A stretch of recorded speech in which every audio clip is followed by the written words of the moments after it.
train s'en va dans la montagne, le petit train s'en va de bon matin, tchic-boum, tchic-boum. Amour trinitaire, trinité que j'adore, Rabouni. Je me permets dans cette vidéo de m'adresser particulièrement à toi, et à travers toi, bien sûr, je m'adresse à mes frères et sœurs, à mes sœurs et frères qui sont en toi, puisque toi, tu es en eux. Voilà, je vais d'abord te dire que tout va bien. Je viens faire un point dans cette vidéo avec toi. Je nage dans le bonheur de la divine volonté. Le livre du ciel est une nourriture. À tel point que parfois ta parole, ton souffle explose mes organes. C'est pour ça que j'ai des pinces à linge. L'autre jour, une de tes paroles a été tellement puissante, tellement forte que mon oreille s'est décollée et je l'ai retrouvée sur l'armoire. J'ai pris un petite échelle, un petit strapontin, ta bouche, voilà, et je suis monté récupérer mon oreille. Excusez-moi, frères et sœurs, c'est l'hiver. Et à ce moment-là, il y a quelqu'un de la famille qui est venu qui m'a dit: mais qu'est-ce que tu fais perché sur ton armoire? J'ai dit: je cherche mon oreille, le Seigneur a pulvérisé mon tympan par sa parole. Il est redescendu et je l'ai entendu dire: il faudrait qu'on l'enferme dans une basilique psychiatrique. Rabouni, il faut quand même que... Alors là, je peux enlever ça parce que les pièces commencent à être recollées, ça fonctionne bien jusqu'au prochain tremblement. Il faut dire que depuis que je suis dans la divine volonté, tu le sais, je passe pour un mystico-barjo. Je ne veux pas faire mon job sur son tas de fumier, mais je passe pour un mystico-barjo auprès des miens, y compris chrétiens. Quelques exemples. Quand je dis que ta passion n'a pas duré seulement 3 jours, mais qu'elle a commencé in utero dans le sein de ta mère, quand ta divinité a violenté le petit fœtus que tu étais pour déjà entamer ta passion et pulvériser nos péchés en les portant sur toi, là on me dit basilique psychiatrique, basilique psychiatrique. Autre argument que tu connais par cœur, un classique de la divine volonté. La sainteté, la nouvelle sainteté, c'est toi qui dis la nouvelle sainteté à partir de Luisa Picaretta, qui n'a rien à voir avec les saintetés précédentes. Tu dis que moi, je suis plus saint que saint Paul, que Marthe Robin, qu'Élisabeth de la Trinité, que Thérèse, que San Juan de la Cruz, parce que eux, leur sainteté relevait d'une combinaison de la grâce et de leurs vertus héroïques humaines, alors que moi, petite créature, petite chiure de Dieu, je deviens saint parce que tu prends toute la place en moi. Ce n'est pas ma sainteté qui opère, c'est ta sainteté qui opère en moi. On me regarde et on me dit: ah, basilique psychiatrique, basilique psychiatrique. Bon, autre exemple, Seigneur Rabouni que j'aime. J'écoute un enseignement del médico del docteur Tomasini et il nous dit quoi? Il nous dit que Marie, ta maman, t'a conçu, t'a engendré, alors que toi, tu l'as conçu avant la fondation du monde, dans ton éternel fiat, pour qu'elle soit pure, sainte et immaculée devant Dieu, dans l'amour. Basilique psychiatrique. Qu'est-ce que tu veux que je te dise? Alors, je vais te dire, des fois je m'énerve auprès de mes frères et des sœurs qui ne comprennent rien au niveau de la divine volonté, et je sais, je ne devrais pas le faire. Mais bien sûr, oui, basilique psychiatrique, oui, j'avais oublié celui-là. Ah oui.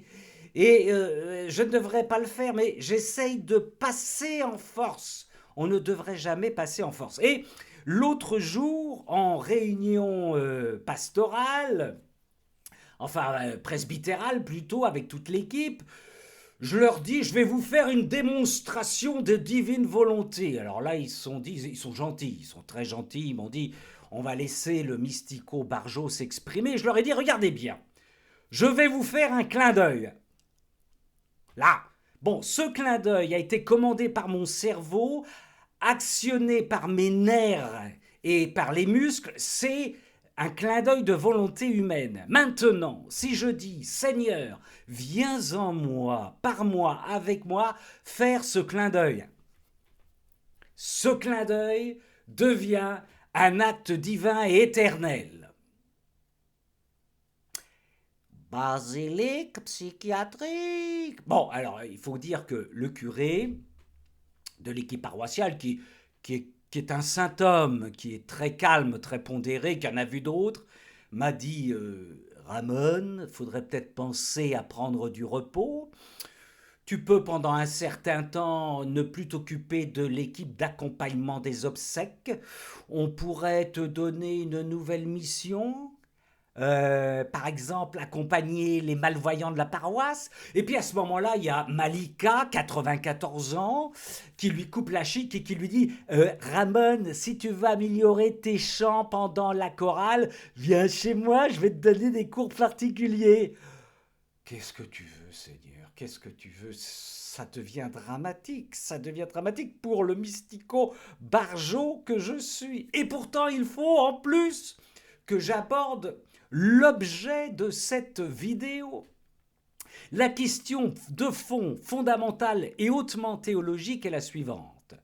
Faut-il descendre à la deuxième ou à la troisième station? Alors là, ça y est, on va dire, il a un petit train qui tourne à l'intérieur de son entonnoir, il veut mettre la divine volonté sur les rails, il se prend pour le chef de gare du bon Dieu, voilà. Bon, la première station, c'est la création, la merveille des merveilles. Avant le péché, je dis bien, avant la merveille. C'est le livre ouvert qui permettait dans tout, les animaux, les plantes, les éléments, le vent, l'eau, de lire la présence de la Trinité et d'être en communion, en louange avec elle. Entre parenthèses, petite précision tout de suite que je dis, qui est dans le livre du ciel, quand tu parles d'Adam et Ève avant le péché, tu ne dis pas qu'ils étaient nus, à poil, mais non, tu dis qu'ils étaient habillés de lumière. Leur habit était un habit de lumière, comme toi tu étais habillé de lumière sur le mont Tabor,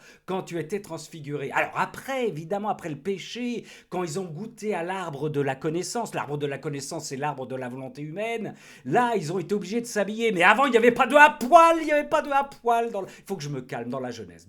Ça c'est la première station.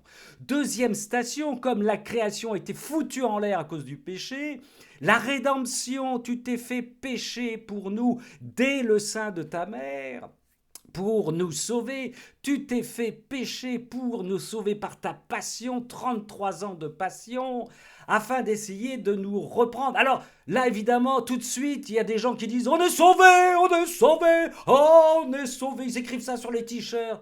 Mais oui, mais toi-même, tu dis, à quoi sert ce salut si vous n'en vivez pas de l'intérieur, si vous ne l'adaptez pas, si vous ne le faites pas vôtre, ça vous fait une belle jambe. Je prends les prisonniers, les détenus qui vivent avec moi, je rappelle que je suis aumônier de prison, ils comprennent ça très très bien, très très bien. Ils font partie de la création, ils ont été créés, ils ont fait plein de bêtises pour diverses raisons et ils sont punis, ils vont en prison. Ça c'est la création, première station. Deuxième station, certains, grâce à l'aumônerie, mais grâce à la présence de l'Esprit Saint, découvrent qu'ils sont sauvés, ils réveillent en eux les étincelles de divinité qui existent en eux. Ils sont sauvés, sauf que, ça c'est le samedi et le dimanche, pendant nos entretiens. Le lundi, quand ils sont libérés, certains, hélas, tout aussi sauvés qu'ils sont, replongent dans une bouteille de whisky ou aspirent un rail de coke et par là annihilent complètement leur salut. Donc ça ne sert à rien tout ça. Voilà, ça ne sert à rien. Sauf que il y a la troisième station dont tu nous parles dans le livre du ciel. C'est le règne de ta divine volonté sur terre. Sur terre comme au ciel. Faut que je me calme. Sur terre comme au ciel, qui prouve que, la création a été restaurée, première station, et 2, que le salut est efficace puisqu'il produit ses fruits, nous vivons dans la divine volonté. Alors, ce qui peut paraître étonnant, et là je vais te lire, parce que On va encore me... oui, on va dire le mystico-barjot, il dit des conneries. Tu nous dis que, et je vais le lire, tu nous dis que la création, la rédemption et les sacrements sont en danger tant que le royaume de la divine volonté ne règne pas sur terre. C'est dire la responsabilité que nous avons. Et je vais le lire tout de suite et vous le prouver pour vous dire que ce n'est pas moi qui parle, mais c'est toi qui le dis. Écoutez bien. Alors ça se passe au tome 26. Je vous rappelle que si vous ne lisez pas ou n'écoutez pas le livre du ciel, vous ne pouvez rien comprendre. Nom d'un chien, c'est le Seigneur qui le dit, c'est pas... Mais il faut que je me... 28 avril 1929. Écoutez bien, frères et sœurs. De plus, c'est toi qui parles, bien sûr, le mal du fait que notre divine volonté ne règne pas parmi les créatures est si grand que tout est en continuelle oscille. Notre création elle-même, tous les biens de la rédemption sont intermittents. Nous sommes tous des intermittents du spectacle de la création parce que ne trouvant pas le règne de notre fiat, de la divine volonté, dans la famille humaine, ils ne peuvent pas donner les mêmes biens. Tant que la divine volonté n'est pas installée ici dans notre cœur, sur notre planète, dans notre terre, ça ne marche pas. Qui plus est, écoutez ça, nous avons souvent besoin de nous servir de la création et de la rédemption et de les armer contre l'homme parce que la volonté humaine s'oppose à la nôtre et nous, par justice, nous devons les frapper pour leur faire comprendre que comme notre volonté ne règne pas, les humains rejettent notre bien et nous forcent à les punir. C'est ce qui est en train de se jouer actuellement. Ouvrons les yeux, sachons lire les signes des temps. On se calme. La gloire que la créature nous rend par la création et la rédemption n'est pas fixe. Nous sommes des intermittents de la foi, les amis. On marche au warning. Comment voulez-vous qu'on marche avec des warnings en pleine nuit? Mais change avec chaque acte de la volonté humaine. Nous sommes tellement changeants. Par conséquent, le petit intérêt que la créature devait nous donner, son amour et sa gloire qu'elle devait nous rendre, parce que nous lui avons tant donné, n'est même pas un revenu fixe, mais tout est intermittent. Nous sommes des intermittents du spectacle divin, parce que notre volonté seule a la vertu de rendre inébranlable et continue ses propres actes et ceux des créatures en qui elle règne. Ainsi, ça se termine, mais vous voyez comme c'est important, jusqu'à ce que règne notre divin fiat, tout est en danger. Je reprends cette phrase, écoutez frères et sœurs. Ainsi, jusqu'à ce que règne notre divin fiat, tout est en danger. Écoutez bien, la création, la rédemption, les sacrements, tous sont en danger, mon Dieu, parce que la volonté humaine tantôt malmène, tantôt refuse de reconnaître celui qui l'a tant aimé, lui a fait tant de bien, et tantôt piétine nos bienfaits eux-mêmes. Il est clair, le Seigneur. Il termine. Par conséquent, jusqu'à ce que règne notre divine volonté qui répondra à l'ordre divin, sa fermeté, son harmonie et son jour éternel de paix et de lumière parmi les créatures, tout sera en danger pour l'homme. Tout sera en danger pour l'homme et pour nous, et pour Dieu. C'est terrible. Nos choses elles-mêmes resteront dans le cauchemar du danger, c'est Jésus qui parle, et seront incapables de donner aux créatures l'abondance des biens qu'elles contiennent. Seigneur Dieu d'amour, voyez, tant que la création, la rédemption ne sont pas secourus par le divin vouloir, tout est en danger et notre Trinité amoureuse, Seigneur, toi-même tu es en danger. Viens nous déboucher les neurones. Alors vous allez me dire, mais il faut un instrument, je vais le chercher, attendez, il arrive. Voilà, viens nous... Voilà. Ah non, ce n'est pas la balayette, non. C'est le débouchoir ventouse. Le débouchoir ventouse. Mais viens nous déboucher les neurones. Viens nous déboucher l'âme, nos canalisations qui sont bouchées par l'orgueil. Alors, ce qui est terrible, frères et sœurs, c'est que nous sommes responsables de la venue de la divine volonté qui nous est offerte gratuitement par notre Seigneur.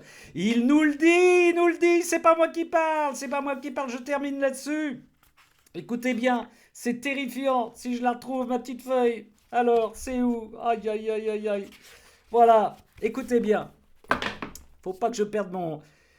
Ma fille bien-aimée, la responsabilité qu'on a avant. C'est Jésus qui parle. Alors, c'est le 12 mai 1929 au tome 26, toujours. Si vous ne lisez pas, vous ne comprendrez rien. Bon sang.